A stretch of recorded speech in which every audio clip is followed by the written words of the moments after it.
donné par Madame Rachel Tounion. Donc, Rachel, c'est à toi, sans plus tarder. Merci.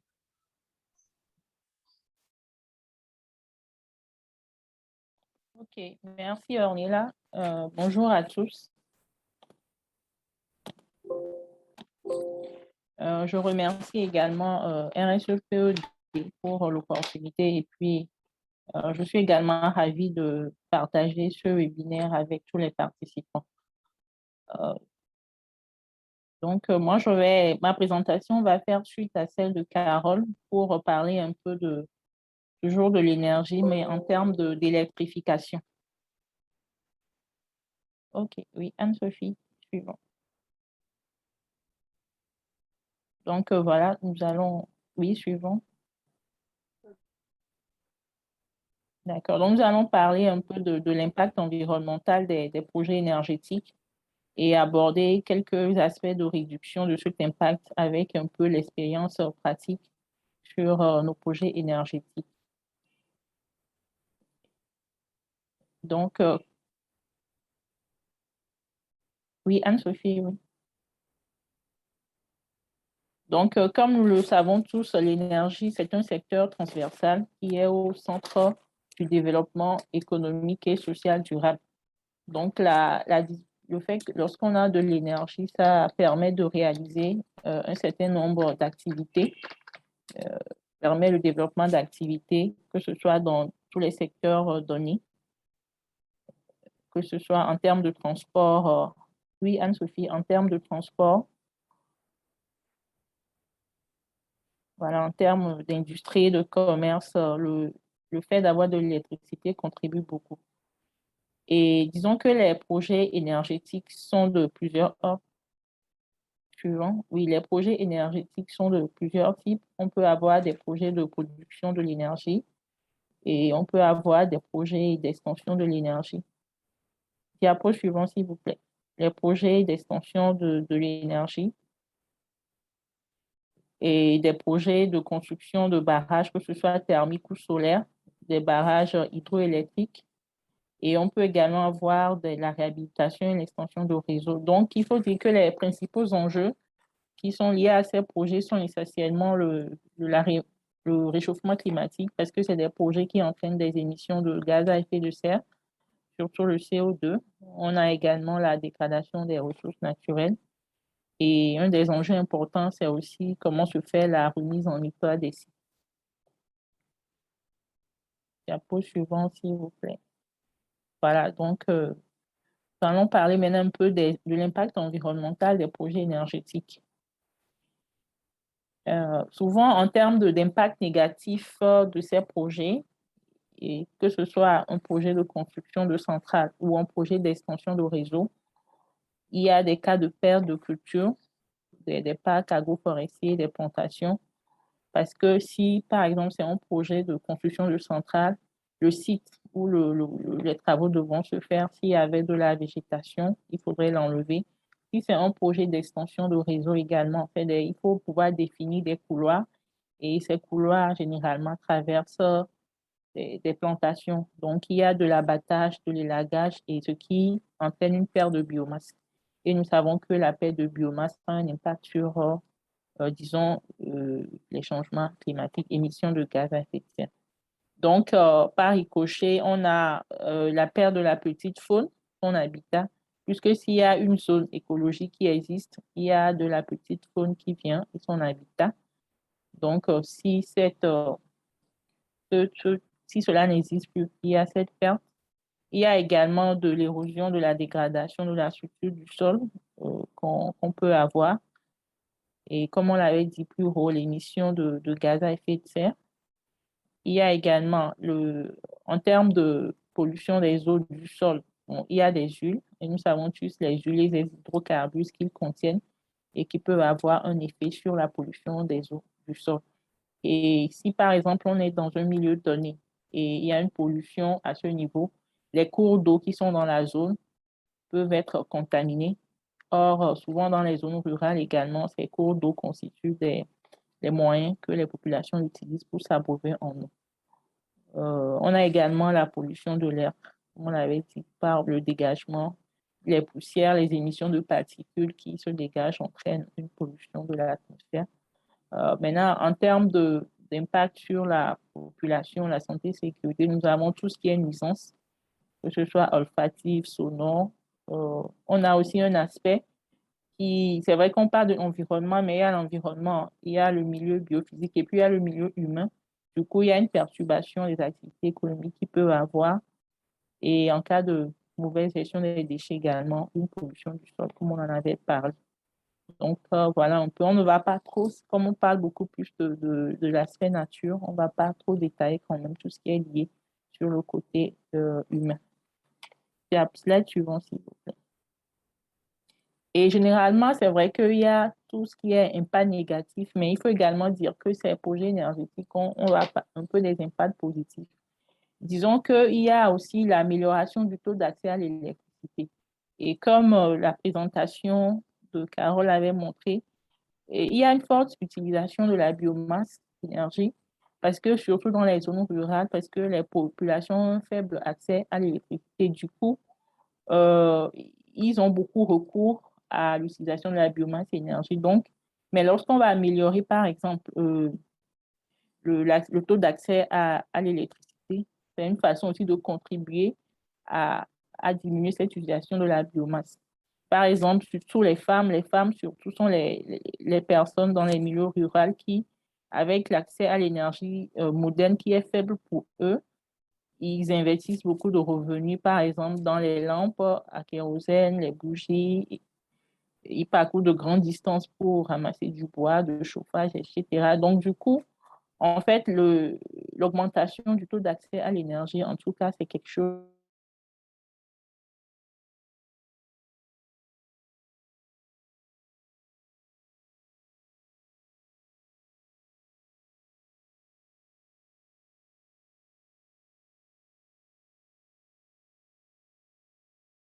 accès à un certain nombre de services à la population. Là, suivant si. Donc, voilà un peu résumé, un peu ce qu'on peut dire sur les impacts qu'on peut avoir par rapport au projet énergétique.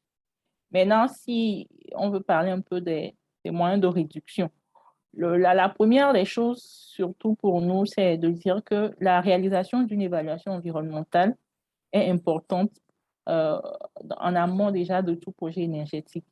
Parce que lorsqu'on fait cette étude, ça permet de ressortir ce qu'on peut avoir comme impact négatif de ce projet. Et même cette étude permet de réorienter un projet. Si on voit par exemple que ce projet, parce que cette étude permet d'avoir un cadre où toutes les parties prenantes s'expriment. Et si on voit que vraiment il y a des aspects vraiment qui sont très, très dégradable pour l'environnement, on peut réorienter en tout cas ce projet. Donc, c'est très important. C'est quelque chose, aujourd'hui, même avec les normes internationales, c'est quelque chose qu'on fait obligatoirement. Et maintenant, après cette étude, il faut vraiment aussi un aspect de suivi qui doit être bien fait. Et également, il y a aussi le bilan carbone. De plus en plus aujourd'hui, nous faisons le bilan carbone dans tous nos projets. Ça permet de voir un peu ce que le projet en fait, la contribution du projet au changement climatique et de faire derrière un plan de reboisement compensatoire pour pouvoir restaurer, même si c'est à long terme, tant soit peu, la nature. Et donc, il y a également, on essaie aussi de faire passer généralement ces lignes, pour les lignes par exemple, à l'écart des secteurs urbanisés et de profiter au maximum des voies d'accès existantes. Parce que s'il y a des voies d'accès existantes, déjà, il y a un couloir qui est dégagé. Du coup, vous n'aurez plus vraiment à faire de l'abattage, à agir sur d'autres ressources naturelles. Donc, c'est une façon aussi de maximiser les choses pour diminuer l'impact sur la nature. On évite aussi au maximum de traverser les espaces protégés, que ce soit les parcs, les réserves naturelles et autres, les sites culturels. En tout cas, on essaie aujourd'hui au maximum d'éviter cela. Et les espaces touristiques, les sites panoramiques également, on essaie de le faire. Et il y a aussi un moyen aussi de réduire justement l'impact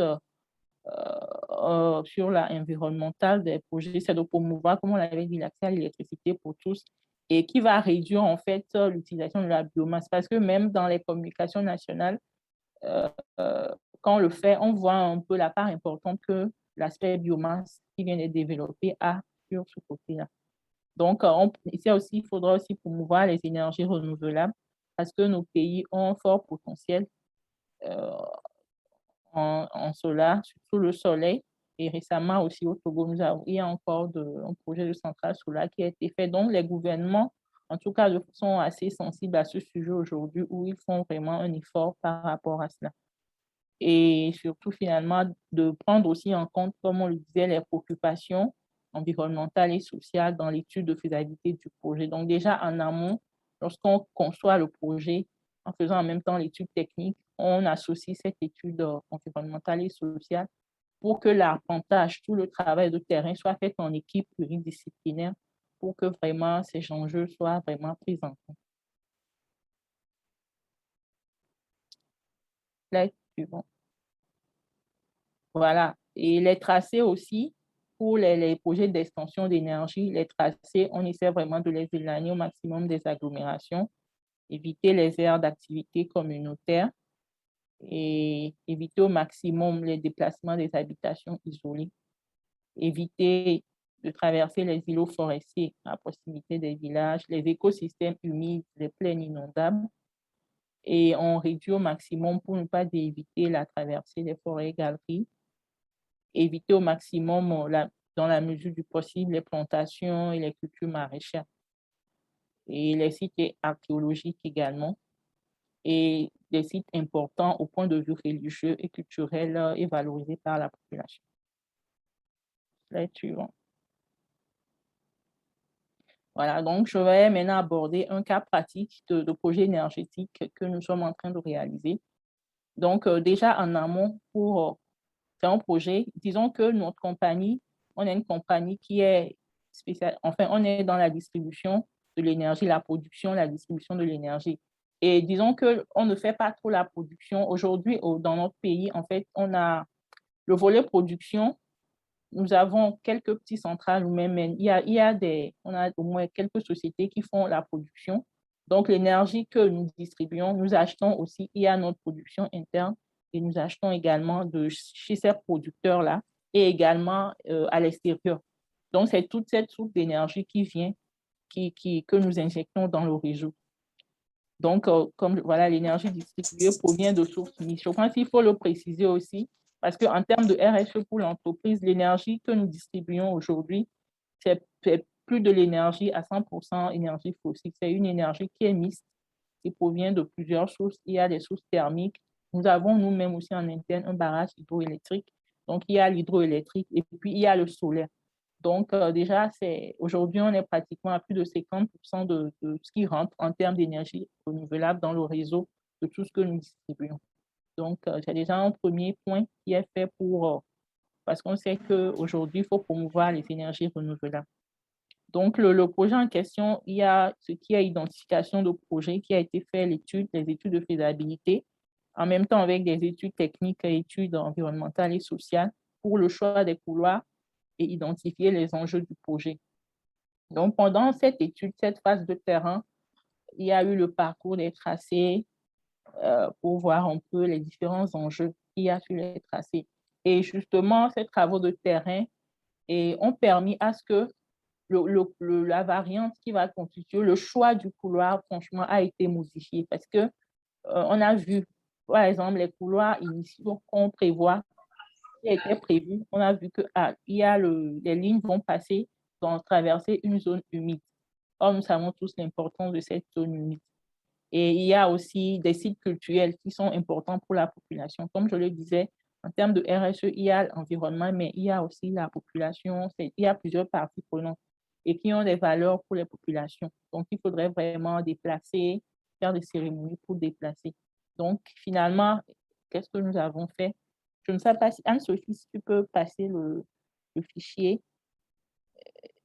Dans l'autre fichier. Bon, il y a un fichier où j'ai présenté en fait les couloirs, le couloir initial et puis ce qui a été changé. Donc, le couloir initial qui traversait la zone humide. Et maintenant, à la fin également, le couloir a été dévié. Donc, c'est un peu pour montrer déjà par rapport à la protection de l'environnement ce qui est fait. On peut retourner au premier diapo, s'il te plaît. Donc, qui est fait. Donc, suite maintenant à tout ce travail de terrain, donc le couloir vraiment a été modifié pour tenir compte de tous ces enjeux environnementaux. Et suite à cela, on a fait l'étude d'impact est faite. Et cette étude d'impact est faite et validée en atelier national. Le diapo suivant, s'il te plaît. Voilà, donc c'est un peu petit, mais on a la carte qui montre un peu la situation du projet, le site du projet.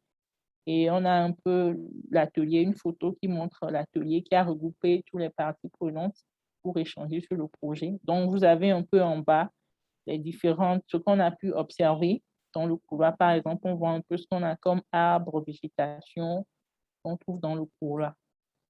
Et voilà un peu. Donc, le tracé a été finalement défini comme ça.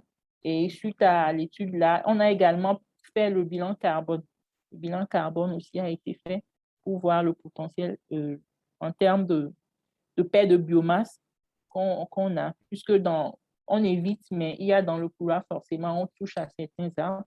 Donc, cela a été évalué. Et maintenant, derrière, il y a un plan de reboisement qui a été mis en place pour justement, en termes de cette paire de biomasse qu'on a, faire ce reboisement pour essayer de contribuer un peu à la reconstitution de la nature. Diapo suivante. Voilà, donc là, par exemple, nous voyons une photo de l'activité de reboisement qui est faite. Ça, c'est sur le terrain où on a vraiment fait ce reboisement avec tous les acteurs, que ce soit le ministère en charge de l'environnement, les parties prenantes, les populations, le choix des sites et le reboisement est fait et les plans sont suivis au jour le jour pour pouvoir compenser en fait en termes de potentiel de carbone qui a été perdu pour pouvoir essayer tant soit peu de contribuer à cela. Donc, disons que de façon ramassée, un peu, c'est en termes de cas pratiques, qu'est-ce que nous faisons pour faire un projet énergétique aujourd'hui, faire cette étude, faire l'évaluation vraiment de ce qui, en termes de perte de biomasse qu'on peut avoir. Et il y a plein d'autres impacts, mais nous sommes quand même assez appesantis sur ce qui touche directement aux ressources naturelles, puisque le webinaire voulait qu'on s'accentue beaucoup sur ces aspects. Donc, déjà, dans le choix de tracé, on essaie au maximum de faire une variante qui permet d'éviter au maximum les ressources naturelles. Et maintenant, ceux qui n'auront pas été évités, on essaie de le compenser par des activités en aval. Donc, voilà, je vous remercie. Je suis ouvert pour répondre à toutes les questions. Merci.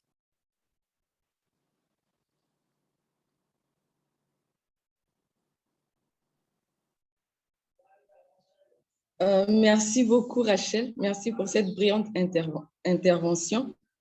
Donc, là, nous avons continué sur l'énergie.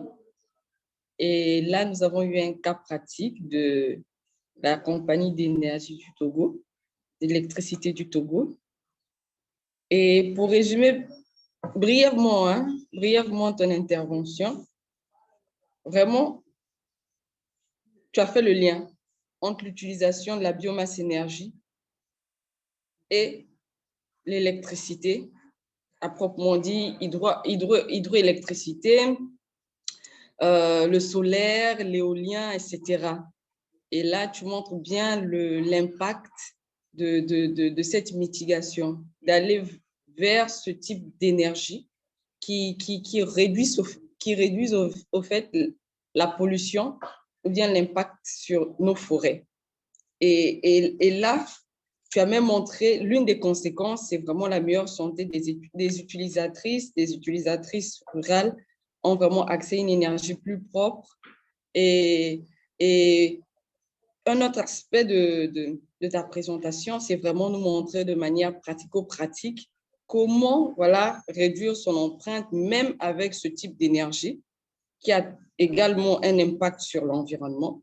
Tu nous as montré un peu quels étaient les différents outils que l'on pouvait mettre en action pour réduire vraiment l'impact sur l'environnement. Tu as parlé d'une étude d'impact environnemental et social à faire bien avant ce type de projet, même au courant de